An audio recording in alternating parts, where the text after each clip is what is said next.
ছিলাম সেটা না করে তুই নার্সিং হোমে গিয়েছিলি কেন? আমার বাবা খুব অসুস্থ, নার্সিং হোমে ভর্তি না করতে পারলে। এই, তোকে এই বাবা খাওয়ায়, এই বাবা পড়ায়, এই বাবার কথা মেনে চলবি তুই?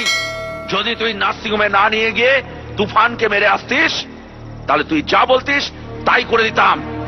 এখন আমি তোর একটাও কথা শুনবো না, একটাও কথা শুনবো না আমি। দাদা, আপনি না লিখে দিলে বাবাকে নার্সিং হোমে ভর্তি করতে পারবো না। আমি মরছি আমার জ্বালায়, আর তুমি এসেছো তোমার বাবাকে নার্সিং হোমে ভর্তি করানোর জন্য চিঠি নিয়ে যেতে। তারপরে তারপরে আসবি চিকিৎসার জন্য আমার কাছে।